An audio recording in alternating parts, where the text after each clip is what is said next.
Monday morning. Oke. Kita menjalani hari ini dengan cerah. Ini cuaca favoritku sih. Tuh. Mendung, nggak panas, nggak hujan. Mending panas sih timbang hujan. Masih bisa kemana-mana. Ya, let's go.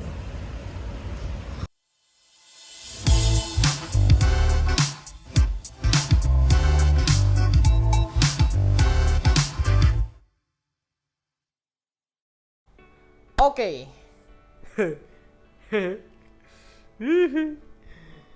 Ya ampun, ini aku take berkali-kali loh. Karena aku bingung harus bawain ini kayak gimana. Tapi minggu ini tuh minggu yang sangat campur aduk, oke? Bahkan aku udah tahu judulnya apa. Harusnya kalian udah lihat judulnya. Bertahan. Karena this week is just about holding on, you know. Oke, kita mulai dari Senin aja ya. Kita tetap as usual. Senin itu belajar, yang menarik adalah belajar PDR alias Professional Development Roadmap. Kenapa aku langsung jump to PDR? Karena ya sebelumnya itu acting, dan acting itu tentang devising yang we keep doing that. Nanti bakal ada update-nya. Nanti devisingnya ini kok jadi kayak gimana ya? Tunggu aja. Jadi kita langsung skip ke professional development. Lagi-lagi buat yang nggak tahu, professional development itu untuk Nafa mempersiapkan karir mahasiswa-mahasiswanya setelah nanti lulus. Nah, intinya gitu. Jadi PDR itu belajar personal branding.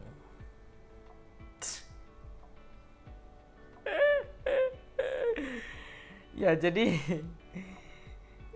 ada part. Jadi partnya itu pertama diawali dengan kesan apa? Ya. What shows up when you hear these brands? Oke. Tunjukin dong. Pertama Apple. Wah, kita langsung tahu kalau Apple itu luxurious,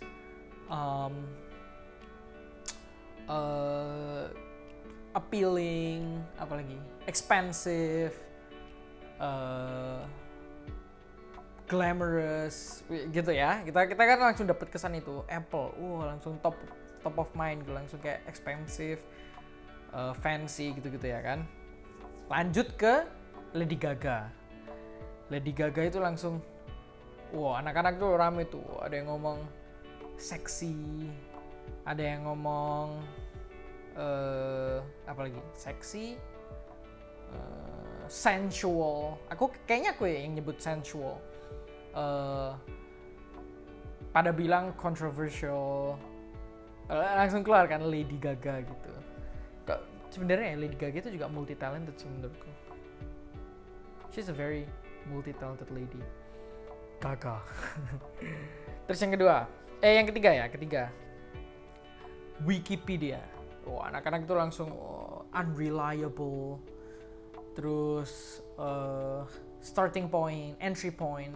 Menurutku Wikipedia itu entry point sih. Jadi kita pertama jadi langsung kayak buka Wikipedia itu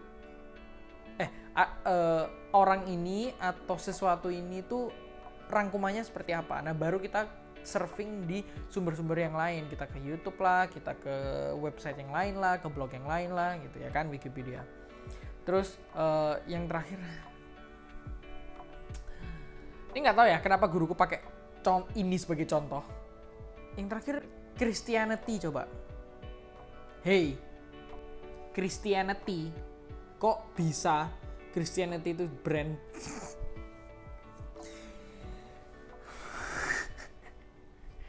Jadi temanku itu ada yang Kristen, terus kayak langsung awkward gitu guys. Ya gimana? Agamanya dianggap langsung kesan apa yang kalian rasakan ketika dengar ini? Ya topiknya agama banget ya bun, kayaknya Christianity gitu loh. Jadi ada yang keluar langsung Jesus, ya masih nyambung nih, Jesus,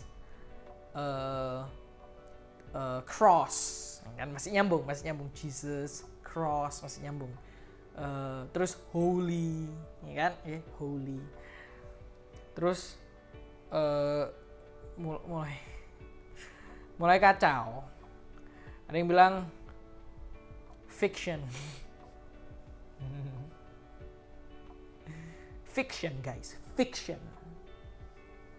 Ada yang bilang conspiracy. Itu terus temenku yang Kristen tuh kayak diem aja gitu, cuma ketawa-ketawa gitu. Aku sama temenku yang lain yang notice this is so awkward. Aku langsung kayak lihat-lihatan gitu. Ada yang bilang propaganda. What the fuck man? Nggak boleh ya. Pip, what the pip?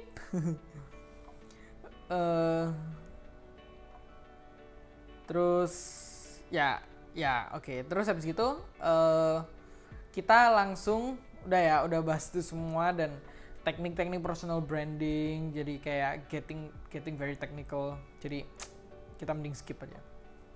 Terus kita disuruh bikin soal kamu mau personal brandmu itu seperti apa. Oke. Kamu mengenal kamu itu seperti apa kalau kamu itu brand. Terus aku ngerasa maybe I'm adventurous, I'm understanding, supportive, humorous. Ya, mungkin. Who knows? Tapi kan tiap orang kan ngejudge-nya kan beda-beda ya kan. Jadi gitulah. Terus Selasanya udah kelar. General Britishnya udah kelar, abis. Kita move on ke General American. Dan aku tuh selalu fascinated gitu dengar sejarahnya accent. Dan mirip dengan General British, General American itu di-create karena created so people don't sound stupid. Dan aku baru tahu namanya ini disebut situasi ini namanya cultural cringe. Karena emang cringe banget. Kenapa how can you judge a person by the way they speak? Kalau misalkan I cannot speak English well, but the philosophy of this thing is so you can go to Mars and then Jupiter collide and create biomechanical, ya kan? Itu kan it doesn't mean that they sound stupid, okay? It's just like, language barrier, okay? Nah, makanya di-create itulah General American. By the way, aku juga baru tahu karena since my teacher is Australian, guruku bilang kalau Australia itu justru mau jadi kebalikannya British. Mereka sangat nggak mau sound British.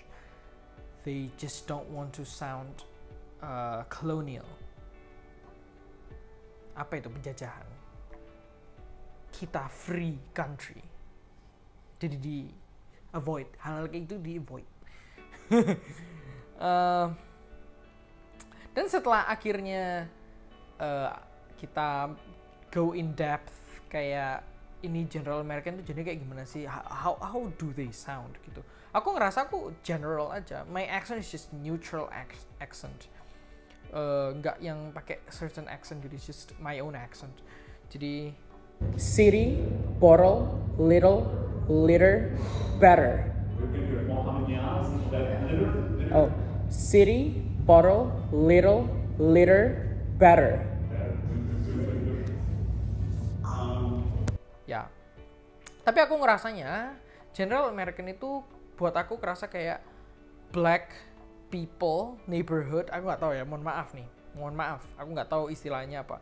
Sounds like very, mungkin Compton, nggak tahu karena aku tahu lagu Straight Outta Compton atau Harlem, ya daerah kayak gitu ya, yang kayak yo man, what you gonna do, gitu ya kan. Tapi campur Valley Girl. Aku nggak tahu kenapa. Ya tahu kan Valley Girl yang ngomongnya I don't know what you're doing because I don't like the way you say it because the best thing is like it doesn't matter, ya kan, itu Valley Girl, tapi aku ngerasa kayak dua ini collide, jadilah General American. Tapi nanti pas udah latihan nanti ku update ya, ini bakal how do they sound dan gimana aku interpret itu. It's so fun, itu kayak impersonation gitu. Challenge-nya buat aku itu, sumpah ya, aku jujur buat aku lebih prefer RP atau General British sebenarnya daripada General American, karena challenge-nya buat aku itu T sama R-nya itu it's just harder for me to say it. Jadi kayak R-nya itu kayak muted. Kalau aku ngomong sehari-hari aku ngomong matter, tetap biasa, tapi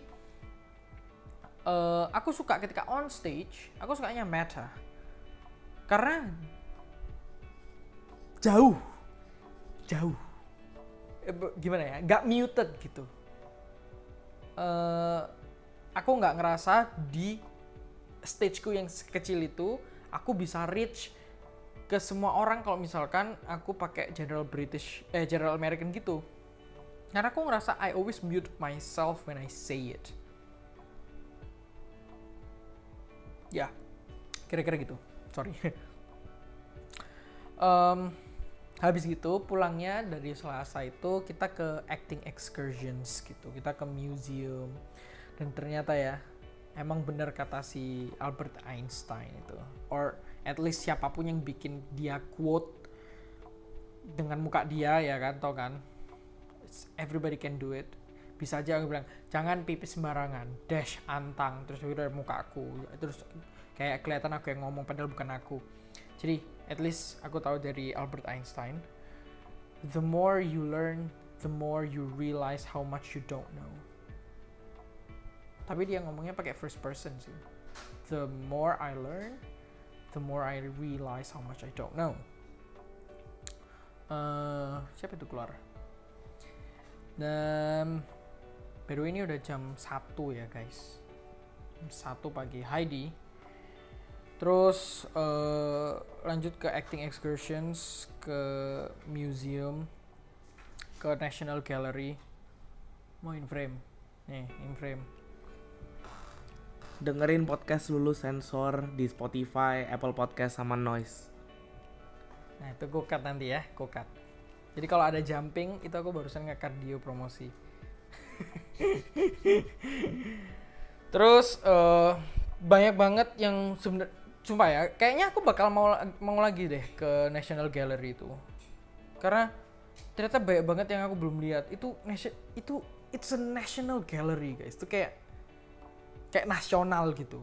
Dan kita tahu negara-negara yang maju lebih jago dalam hal menyimpan apa ya, artefak-artefaknya. Oke.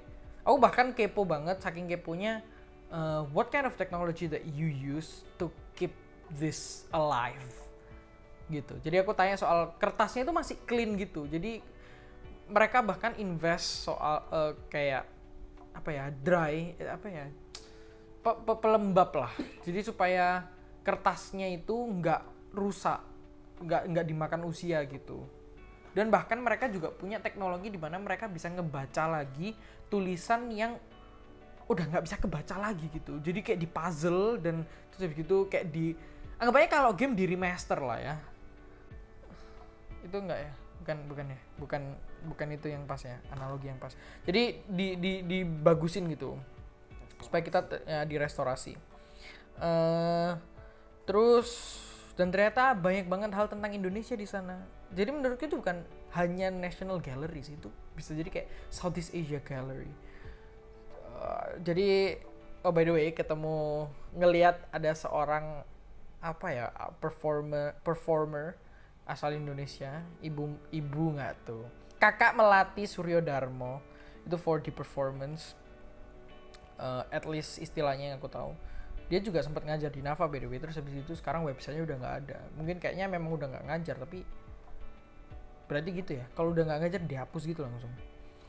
Dah, itu keren banget. Bisa cek aja di YouTube Melati Suryodarmo. Keren banget, dia beliau punya performance di mana sangat abstrak gitu. Kita sangat bebas mau interpretasi seperti apa gitu. Keren lah pokoknya. Ada juga penjajahan Jawa. Jadi ketika aku ngeliat foto-fotonya itu, ya harusnya ada footage-nya ya. Itu kayak, ya ampun, ini nenek moyangku tahu. Ini tuh nenek moyangku yang Romusha kerja paksa ini. Ini nenek moyangku semua. Kenapa jadi di foto terus gitu? Jadi ya, tapi ya it's part of history. Ada tragedi 65 masuk, tragedi 98 masuk. Keren lah. Ada yang bikin section di galeri judulnya ini The Fake Vietnam. Oke, aku nggak tahu nama judulnya apa yang benar, cuma intinya tentang fake Vietnam War story. Jadi kan tau gak sih kalau di film-film Rambo itu kan kayak wah, kita melawan Vietnam sendiri, melawan banyak dan Amerika tetap menang, very America, strong country gitu. Tapi sebenarnya banyak banget yang nggak diungkap soal kekejaman itu. Makanya ada film dokumenter Oliver Stone yang ngebahas soal ini, yang mengkuak original story-nya gitu. Keren lah pokoknya. Terus nah inilah bagian yang bingung aku mau cerita gimana. Jadi habis dari situ Tracy itu kesakitan guys. Habis gitu harus dibawa ke sebuah rumah sakit dan ternyata rumah sakit ini tidak mampu, bukan tidak mampu yang tidak mampu ya, karena memang beda tipe rumah sakit. Jadi rumah sakitnya itu ibu dan anak, dan sepertinya Tracy itu sakitnya itu penyakit dalam gitulah. Jadi kayak perutnya sakit, lambungnya sakit segala macam. Itu kepikiran gitu, gimana ini anak kok sakit. Jadi habis capek banget seharian, ternyata masih harus ngurus lagi, pindah rumah sakit. Ini gimana, nggak dapet kamar karena apparently banyak banget yang sakit ya, pasti dong. By the way, di sini rumah sakit itu kayak banyak orang tua gitu loh guys. Mostly itu merawat orang tua yang bukan tua. Biasanya kalau pengalaman kayak at least di rumah sakit Indonesia ya ada orang tua, tapi beberapa juga ada yang umur 40-50, tau gak sih? Tapi itu mostly rata-rata itu di atas 60 gitu, 60-70 umurnya tuh segituan gitu. Dah capek terus ngurus itu. Soalnya nggak enak banget suasana rumah sakit itu. Vibe-nya itu nggak enak gitu. Kanan kiri isinya orang sakit, orang batuk-batuk, orang-orang mual, orang-orang yang pusing, orang-orang yang jalannya udah nggak bener. Ada yang anak jagain orang tua kepikiran, aduh, dad, you okay? Apa segala macam. Wait, we have to wait. Karena ya kan, apa ya? Nggak semua bisa diprioritasin, namanya juga General Hospital ya kan. Jadi orang itu lalu lalang, ada yang ambulan tiba-tiba baru dateng. Ada tengah-tengah ya Tracy consult, tiba-tiba ada orang yang ngepotong gitu masuk ke ruangan. Bro, sorry, ini ngomong ke dokter yang lagi ngurusin Tracy. Boleh bantuin nggak? Ini ada nenek-nenek yang yang tadi dia tiba-tiba jatuh terus gitu kepalanya berdarah, tolong. Terus dokternya itu biasa aja gitu. Kayak, oh ya, bentar gitu. Terus bilang ke Tracy, Wera, terus dia keluar, ngurus, masuk lagi. Oke, sampai mana tadi? Gitu. Kayak nothing happen gitu. Ya namanya juga udah dokter, sehari-hari ngeliat darah, ngeliat apapun lah ya. Tapi itu sangat emosional sebenarnya. Karena itu mendadak dan aku harus pulang untuk ambil beberapa barang, harus balik lagi ngurus ini dan itu. Ribet lah. Dan asuransi ya, jangan lupa. Sumpah.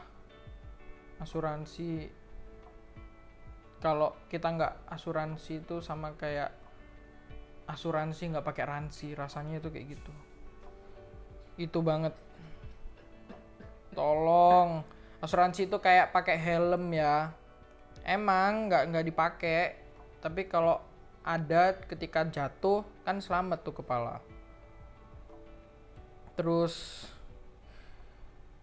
ya udah move on aja gitu, berusaha untuk tetap lanjut karena ya masa jadi bolos sekolah ya kan, harus tetap. Jadi kayak ngerasa itu, tau gak sih, jadi orang tua yang punya anaknya sakit, di satu sisi harus tetap kerja, di satu sisi juga tetap harus update ini kondisi anak kayak gimana, kira-kira kayak gitulah. Ternyata bukan anakku sih, just for your information aja. Terus yaudah kami selanjut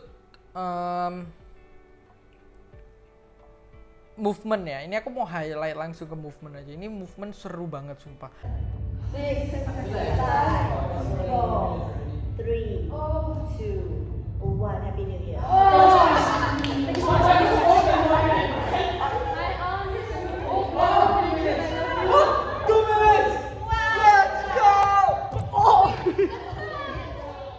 Let's go. Anak-anak itu bahkan udah kelar nih ya, udah oke, kelas dismiss gitu, masih stay back, mau latihannya apa? Ngangkat orang. Ini full sebulan, movement tuh soal ngangkat orang doang guys. Jadi sekarang tuh higher stick, nggak cuma ngangkat berdua kanan kiri, sekarang ngangkat sendiri satu orang dan diangkat ke pundak. Nanti ini harusnya ada videonya nih. Jadi ngangkat orang, dan itu kayak kita itu kompetitif banget gitu. Di other class ada satu orang yang bisa. Kelasnya satu lagi ada 2 orang yang bisa. Guys, kita semua harus bisa ya. Oke. Jadi kita itu kompetitif banget. Kita mengangkat satu sama lain semuanya masing-masing. Oke. Jadi kayak seru lah. Kita angkat orang lah, tetap roll depan, roll belakang. Udahlah banyak banget yang dilatih. Ditutup Jumatnya di rumah sakit. Gimana ya? Gak ada yang akan pernah tahu kita bakal minggu depan kita masih sehat apa enggak, itu gak ada yang tahu. 10 menit lagi gak ada yang tahu, masa depan gak ada yang tahu gitu. Kayak bisa aja nih, aku sih ngerasa aku sangat health conscious ya, karena ya aku nggak ada asuransi, ya tahu diri aja sih. Kayak ada asuransi dari sekolah karena itu wajib ya kan, tapi nggak ada asuransi eksternal, nggak ada asuransi tambahan lah. Jadi tahu diri, olahraga, makan sehat, minum sehat, ya udah jaga kebersihan supaya terhindar dari penyakit, udah gitu aja. Tahu diri aja sih, tapi tetap aja nggak tahu. Jadi Tracy itu kena demam berdarah juga nggak tahu, di rumah juga nggak ada nyamuk so far. Terus di kantor kayaknya kena, tapi apparently cuma dia doang yang kena gitu, nggak ada yang lain tuh, nggak ada yang kena. Tapi ya sumpah deh, udah asuransi aja lah. Mendingan itu asuransi di awal gede, udah lah nggak apa-apa, timbang kalau nggak asuransi terus terjadi, aduh pusingnya itu minta ampun dan ruginya minta ampun, percaya deh. Sumpah, apapun buat teman-teman yang mau belajar di luar negeri, di luar kota, misalkan ada yang merantau, langsung pikirin yang namanya asuransi. Dah, itu penting banget. Jadi minggu ini hanya tentang bertahan aja sih. Gimana tetap jalan. Baru pertama ngerasain ya. Bukan pertama ya. Ya baru pertama akhirnya benar-benar merasakan yang namanya kepikiran ketika tengah-tengah beraktivitas. Now I understand people yang tiba-tiba tengah-tengah itu breakout terus kayak kepikiran masalah pribadinya. Kayak oh gini ya rasanya. Meskipun enggak yang tiba-tiba keluar dari kesadaran terus ngapa-ngapain gitu, enggak juga sih. Gila, video ini jadinya panjang juga ya. Padahal niatnya ini kayaknya recapnya cuma bentar aja karena aku nggak banyak ngambil footage karena Tracy sakit. Meskipun kalau Tracy sakit aku ambil footage-nya kayaknya bakal rame sih. Apa enggak ya? Ya segitu dulu. Ini antologi 5 loh. Gila udah 1 bulan lebih. Udah 1 bulan 1 minggu. Nggak tahu ya ini bakal kedepannya antologi ini bakal kayak gimana. Feelingku sih kalau aku udah nggak kuliah, as in udah maksudnya lagi libur gitu ya, aku nggak ada antologi. Karena ini menurutku diary ketika aku belajar aja. Tapi lihat aja nanti ke depannya. Oke. Thank you semua. Ini ngebantu nggak ya? Ntar review dong. Kalau nggak masuk, gue banting ini. Dah, thank you. Bye-bye.